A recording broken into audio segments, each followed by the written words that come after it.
Olá, eu sou o professor Flávio Moita e nesse vídeo nós vamos conversar um pouco sobre a administração de capital de giro.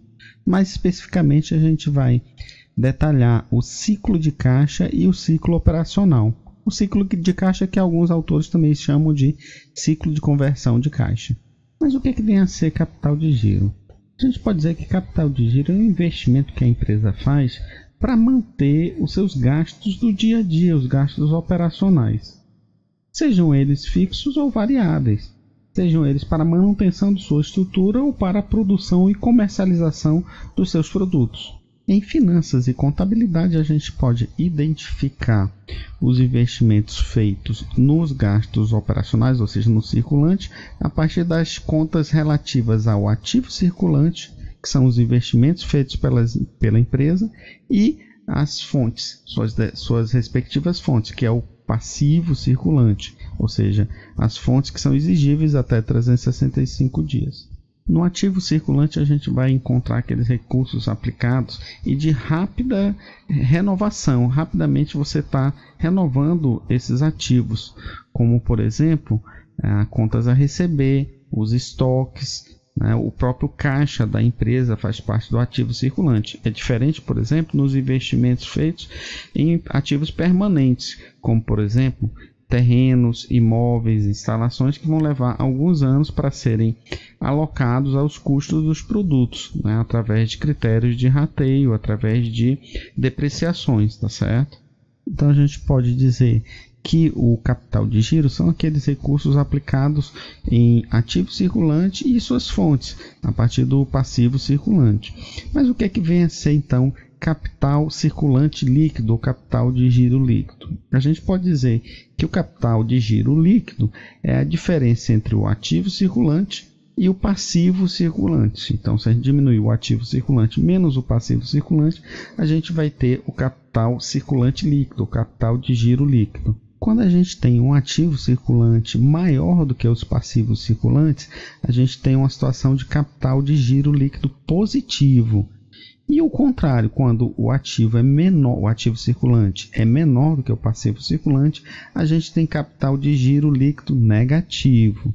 Vamos supor que a empresa tenha ativos circulantes que somados dão R$500 mil, enquanto que os passivos circulantes sejam de 600 mil, ou seja, a gente vai ter um capital de giro líquido de quanto? De 500 mil menos 600 mil, ou seja, menos 100 mil reais.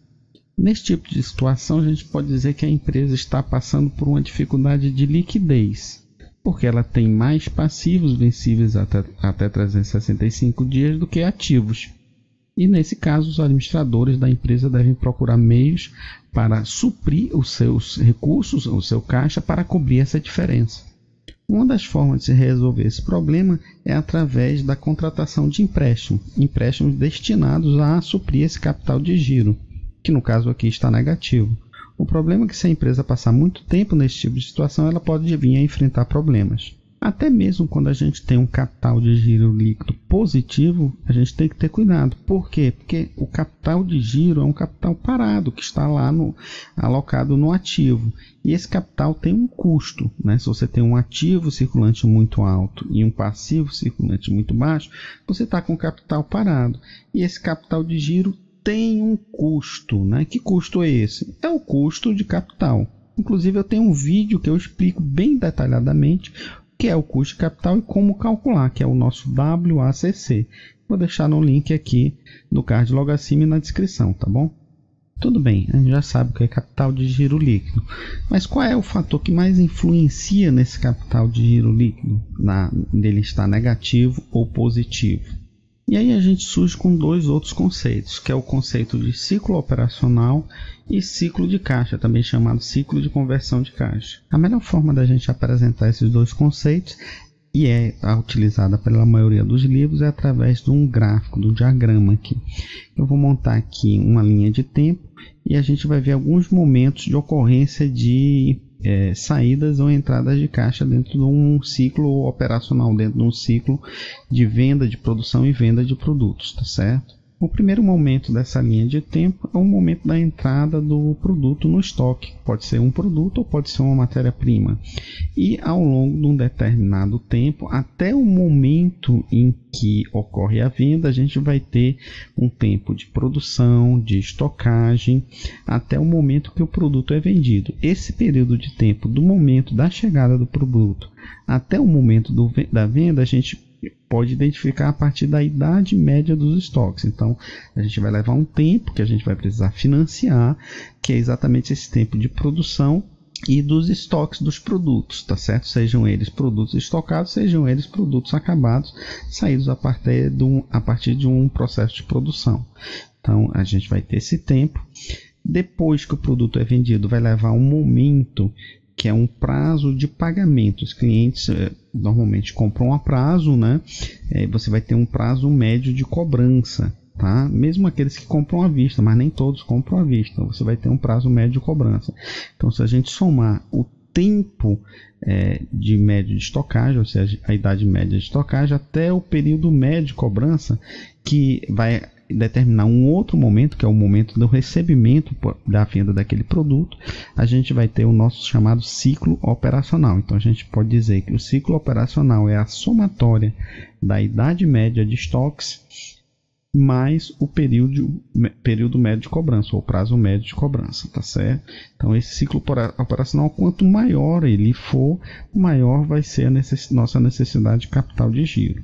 Se a empresa pagar todos os seus gastos à vista, nesse caso, a gente vai ter exatamente uma necessidade de capital de giro para financiar todo esse chamado ciclo operacional, ou seja, a idade média do estoque e o prazo de pagamento que a gente dá para os nossos clientes. Na prática, isso não ocorre, não é verdade? Muitas das vezes você também recebe prazo médio de pagamento. Você vai pagar a prazo algumas coisas, como por exemplo seus fornecedores e até mesmo os impostos, os funcionários, não é pago à vista, você não paga todo dia seus funcionários, então você tem um prazo médio de pagamento. Então, a gente vai ter uma parte desse ciclo operacional sendo financiado pelo nosso prazo médio de pagamento, que vai ocorrer entre o momento da entrada do produto até o momento que a gente faz o pagamento dos nossos gastos, né?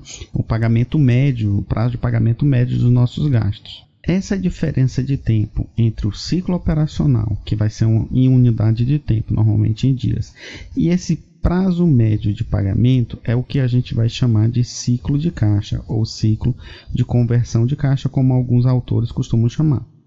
E é exatamente esse período de tempo que a gente vai ter que ter recursos para financiar o nosso capital de giro. Quanto maior for esse ciclo de caixa, maior vai ser minha necessidade de capital de giro. Matematicamente falando, a gente pode dizer que o ciclo operacional é igual à idade média de estoque mais o prazo médio de cobrança, ou prazo médio de recebimento, e que o ciclo de caixa é igual ao ciclo operacional menos o prazo médio de pagamento. A gente pode dizer também que o ciclo de caixa é igual à idade média dos estoques mais o prazo médio de recebimento menos o prazo médio de pagamento. Vamos supor, por exemplo, que uma empresa tenha em média 80 dias de estoque, ou seja, a idade média de estoque seja 80 dias, e que a empresa receba em média dos seus clientes com 40 dias. Vamos supor também que as dívidas com os nossos fornecedores, com os fornecedores dessa empresa, são quitadas aproximadamente em 30 dias. Quanto é que vai ser o ciclo operacional e o ciclo de caixa, ou o ciclo de conversão de caixa? O ciclo operacional vai ser igual à idade média de estoque mais o prazo médio de recebimento, que vai ser 80 dias, mais 40 dias, vai dar 120 dias. O ciclo de caixa, o ciclo de conversão de caixa, vai ser igual ao ciclo operacional menos o prazo médio de pagamento, que neste caso aqui vai ser 120 dias menos 30 dias. 120 dias menos 30 dias vão ser 90 dias, ou seja, a empresa vai ter que se financiar durante 90 dias. Ela vai ter que ter capital de giro para financiar 90 dias das suas operações. Outra forma de fazer esse mesmo cálculo é fazer o cálculo direto. Idade média de estoque mais prazo médio de recebimento menos prazo médio de pagamento. Vai ser 80 mais 40 menos 30. 80 mais 40, 120 menos 30, dá 90 também. E aí você pode me perguntar, como é que a gente calcula essa idade média de estoque, prazo médio de recebimento e prazo médio de pagamento, e como eu vou calcular a quantidade de recursos necessários e quanto vão me custar esses recursos? Eu lhe digo, é um assunto para um próximo vídeo. Esse daqui a gente já restringiu ao cálculo e à identificação e à explicação do que é o ciclo operacional e ciclo de conversão de caixa, né? Ciclo de caixa. No próximo vídeo a gente vai trabalhar mais esses elementos. Eu vou deixar aqui na descrição desse vídeo algumas referências para você estudar mais sobre esse tema. Se você não for inscrito no canal, se inscreva para acompanhar as nossas próximas postagens. Se você gostou desse vídeo, a gente pede que você deixe o seu like e compartilhe esse vídeo com mais gente. Assim você nos ajuda a divulgar esse conteúdo para mais pessoas. Muito obrigado por você ter ficado até o final do vídeo e até a próxima.